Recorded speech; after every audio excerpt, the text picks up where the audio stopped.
जय हिंद। स्वागत है आप सभी का मेरी पाठशाला यूट्यूब चैनल पर। दोस्तों, पिछले वीडियो में हमने बायोलॉजी के कुछ प्रीवियस ईयर क्वेश्चन जो कि बिहार पुलिस, बिहार दरोगा और बिहार के लगभग सभी एग्जामों में पूछे जा चुके हैं, उसका हमने डिस्कस किया था। इस वीडियो में भी हम बायोलॉजी के प्रीवियस ईयर क्वेश्चन सीरीज को कंटिन्यू रखेंगे, जो कि आने वाले सभी एग्जाम्स में पूछे जाएंगे और यह प्रश्न बहुत महत्वपूर्ण है। तो चलिए बायोलॉजी के प्रीवियस ईयर क्वेश्चन के सीरीज को कंटिन्यू रखते हैं।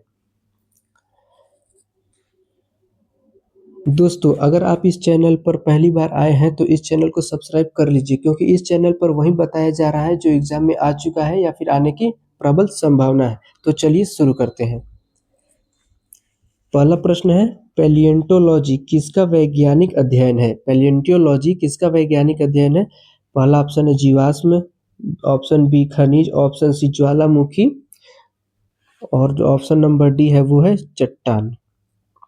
ऑप्शन नंबर डी है वो है चट्टान। तो इसका जो करेक्ट आंसर हो जाएगा वो होगा जीवाश्म। जीवाश्म इसका करेक्ट आंसर हो जाएगा।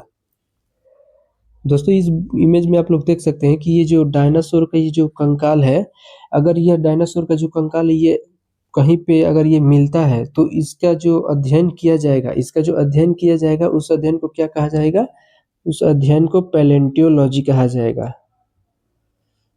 पैलियोंटोलॉजी कहा जाएगा इसके अध्ययन को। इसके अध्ययन में ये पता लगाया जाता है कि ये जो डायनासोर का जो कंकाल है वो कितना वर्ष पुराना है। इसी के स्टडी को पैलेंटियोलॉजी कहलाता है।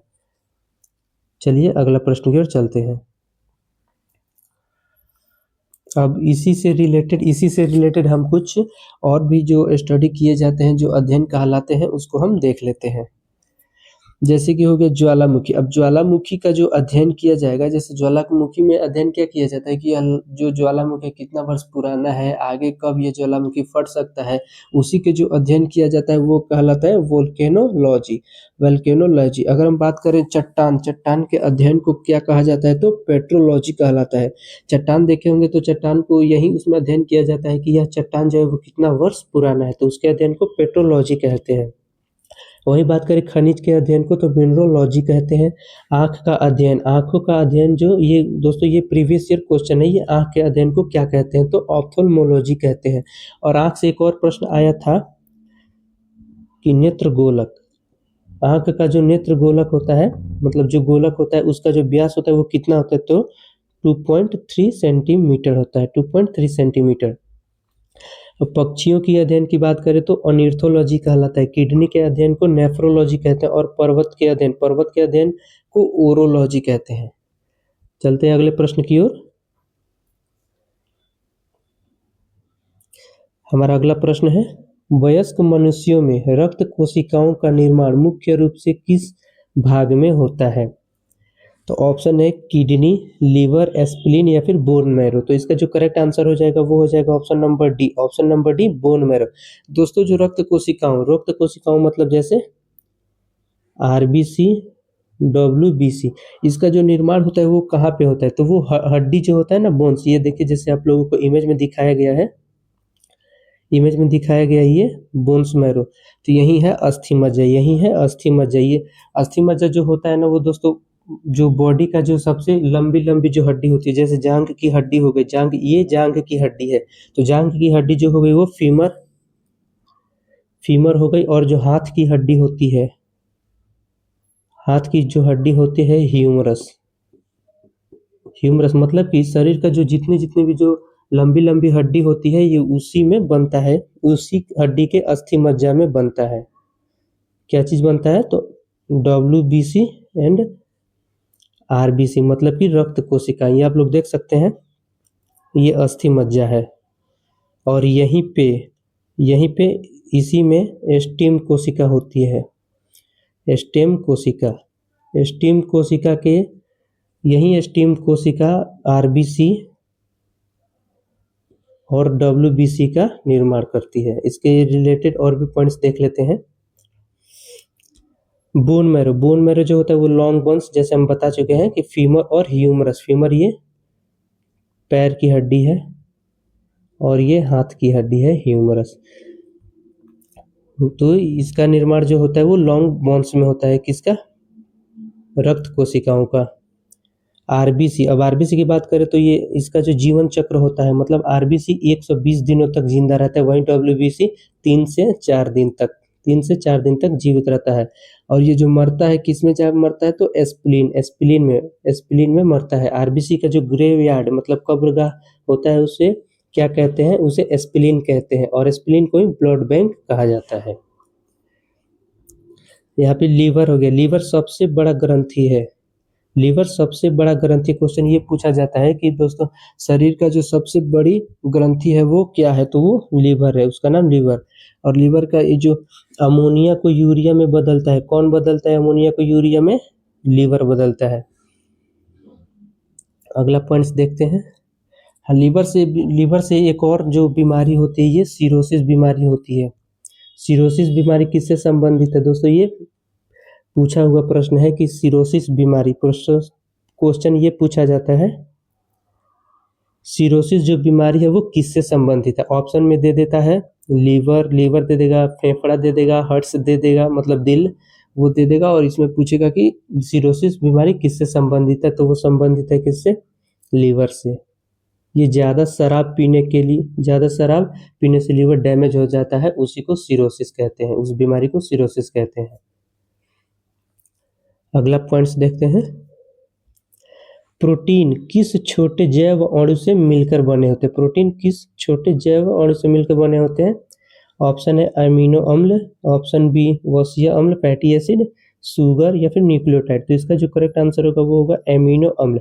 दोस्तों जो प्रोटीन होता है वो 20 अमीनो अम्ल से मिलकर बना होता है। जैसे इसमें आप लोग देख सकते हैं कुछ वेज प्रोटीन है, जो मतलब सर्वाधिक प्रोटीन किसमें पाया जाता है, तो ये हो गया, ये प्रोटीन्स हो गए, ये सब वेज प्रोटीन है। मूंग हो गया, ये चना हो गया, अखरोट हो गया, ये सब वेज प्रोटीन्स है। और भी प्रोटीन से रिलेटेड जितने भी पॉइंट्स बनते हैं हम उनको देख लेते हैं जो एग्जाम में पूछे गए हैं या पूछे जाने की प्रबल संभावना है।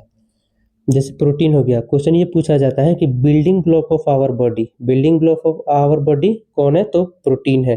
प्रोटीन कितने अम्ल से मिलकर बना होता है, अमीनो अम्ल से, तो 20 अमीनो अम्ल से मिलकर बना होता है प्रोटीन, जिसमें से 9 एसेंशियल अमीनो एसिड है। तो प्रश्न ये पूछा गया है कि जो अमीनो अम्ल होते हैं, 9 अमीनो अम्ल आवश्यक होते हैं, उनमें से कौन सा है। 9 एसेंशियल अमीनो एसिड, ये एक हो गया, ल्यूसिन हो गया और एक लाइसिन हो गया। ऑप्शन में ये कोई सा भी एक इसमें ये दे देता है। 9 तो होता है लेकिन 9 याद करने की जरूरत नहीं है, ठीक है। तो ये 2 है वो मेन है, यही ऑप्शंस में रहते हैं, तो इन 2 ऑप्शंस को आप लोग याद रखिएगा। क्वेश्चन ये पूछ लेता है कि 9 एसेंशियल अमीनो एसिड में से इनमें से कौन है, तो उसमें से एक ल्यूसिन रहेगा या फिर लाइसिन रहेगा, तो आप लोग यही क्लिक कीजिएगा। अगला पॉइंट है प्रोटीन फैक्ट्री किसे कहते हैं, तो प्रोटीन फैक्ट्री राइबोसोम को कहते हैं, राइबोसोम को प्रोटीन फैक्ट्री। न्यूक्लिक एसिड का कार्यात्मक इकाई क्या है, न्यूक्लिक एसिड का कार्यात्मक इकाई न्यूक्लियोटाइड है। वैसे जैसे डीएनए का जो कार्यात्मक इकाई हम जीन को कहते हैं, वैसे ही न्यूक्लिक एसिड का कार्यात्मक इकाई न्यूक्लियोटाइड को कहते हैं। अगला पॉइंट्स देखते हैं। हमारा अगला पॉइंट्स है कपास का रेशा कपास के किस पौधे से मतलब किस भाग से प्राप्त होता है, तो इसका जो करेक्ट आंसर होगा, जैसे इसके पहले ऑप्शन को देख लेते हैं। बीज हो गया, तना हो गया, पत्ता हो गया, लीफ या फिर जड़ हो गया। तो इसका जो करेक्ट आंसर होगा वो होगा बीज। जैसे कि आपको इस इमेज में दिखाया गया है, ये देख सकते हैं आप लोग, ये कपास का पौधा है। तो कपास के पौधे को आप लोग ये देख सकते हैं कि मतलब कि सबसे जो ऊपरी भाग होता है, मतलब ऊपरी भाग में फूल खिलते हैं और फूल में जो बीज होते हैं उस बीज के अंदर से ये कपास निकलता है। तो इस इमेज को आप लोग अपने माइंड में सेट कर लीजिए, क्योंकि कहीं भी अगर प्रश्न आपको पूछा जाता है कि कपास किस भाग से प्राप्त किया जाता है, तो आपके माइंड में ये इमेज याद आना चाहिए कि हाँ, जो कपास था वो पौधे के सिर्फ सबसे ऊपरी भाग मतलब फूल में, और फूल के अंदर से कपास निकला था।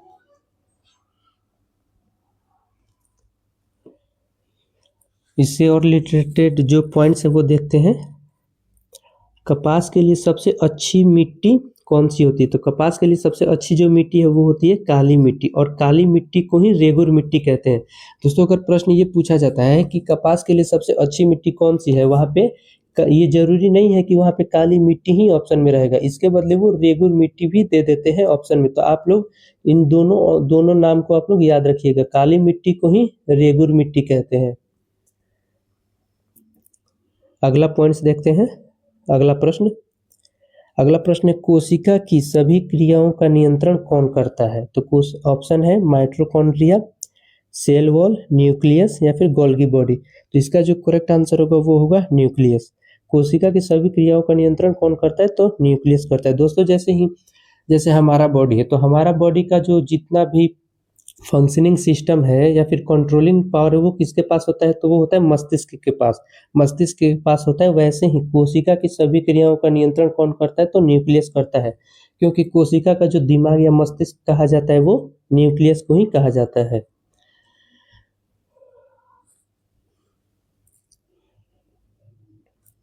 दोस्तों इस इमेज में आप लोग ये देख सकते हैं, ये पूरा का पूरा ये क्या चीज है? ये कोशिका है, ठीक है।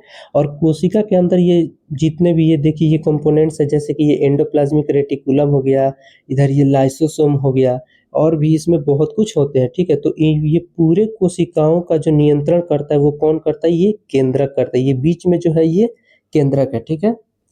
पूरी कोशिकाओं का निर्माण कौन करेगा? ये केंद्रक, यही केंद्रक बीच में ये उपस्थित रहता है। अब कुछ पॉइंट्स देख लेते हैं। कोशिका का पावर हाउस किसे कहते हैं? दोस्तों क्वेश्चन ये बहुत बार ये पूछा गया है, बहुत बार सभी एग्जाम्स में लगभग बहुत बार पूछा गया है कि कोशिका का पावर हाउस किसे कहते हैं? तो माइटोकॉन्ड्रिया को कहते हैं। माइटोकॉन्ड्रिया से रिलेटेड एक और भी प्रश्न है, ये बार बार पूछा गया है कि क्रेब्स चक्र जो श्वसन से रिलेटेड है वो कहाँ होता है? तो क्रेब्स चक्र ये माइटोकॉन्ड्रिया में होता है, माइटोकॉन्ड्रिया में। कोशिका भित्ति किस में होता है? तो कोशिका भित्ति यह केवल पेड़ पौधों में पाया जाता है। वहीं कोशिका झिल्ली पेड़ पौधे और जंतु दोनों में पाया जाता है, लेकिन कोशिका भित्ति जो होता है वो सिर्फ पेड़ पौधों में पाया जाता है। यह सेलुलोज की बनी होती है। कोशिका भित्ति जो होता है वो किससे बना होता है? तो सेलुलोज से बने होता है। और जीवाणु का जो कोशिका भित्ति होता है वो किससे बनाता है? पेप्टिडोग्लाइकोन इसे बोलते हैं। पेप्टिडोग्लाइकोन से जीवाणु की कोशिका भित्ति बनी होती है। वहीं कवक की बात करें तो कवक की कोशिका भित्ति काइटिन से मिलकर बनी होती है। दोस्तों ये देखते हैं माइटोकॉन्ड्रिया इसके बारे में समझ लेते हैं, क्योंकि इससे बहुत से क्वेश्चन पूछे जाते हैं।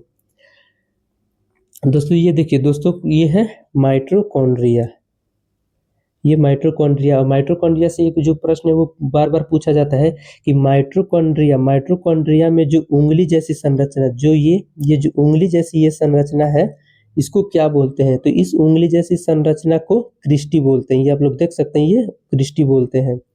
और एक और प्रश्न पूछा जाता है कि माइटोकॉन्ड्रिया का जो आंतरिक भाग है उस आंतरिक भाग को क्या बोलते हैं? तो उस आंतरिक भाग को मैट्रिक्स बोलते हैं, मध्य भाग को मैट्रिक्स बोलते हैं। कोशिका के पास माइटोकॉन्ड्रिया के पास खुद का डीएनए होता है, वहीं एक होता है और क्लोरोप्लास्ट के पास भी खुद का डीएनए होता है। क्वेश्चन ये पूछा जा सकता है कि खुद के पास जो डीएनए होता है इनमें से किसका होता है? तो ऑप्शन में आ जाता है माइटोकॉन्ड्रिया आ जाएगा या फिर क्लोरोप्लास्ट आ जाएगा। तो आप लोग याद रखिएगा कि माइटोकॉन्ड्रिया और क्लोरोप्लास्ट का खुद का डीएनए होता है। दोस्तों अगर आप इस चैनल पर नए हैं तो प्लीज़ इस चैनल को सब्सक्राइब कर लीजिए, क्योंकि इस चैनल पर वही बताया जाएगा जो एग्जाम से रिलेटेड इम्पोर्टेंट है और एग्जाम्स में आने की प्रबल संभावनाएं होती है। मिलते हैं अगले वीडियो में, तब तक के लिए जय हिंद।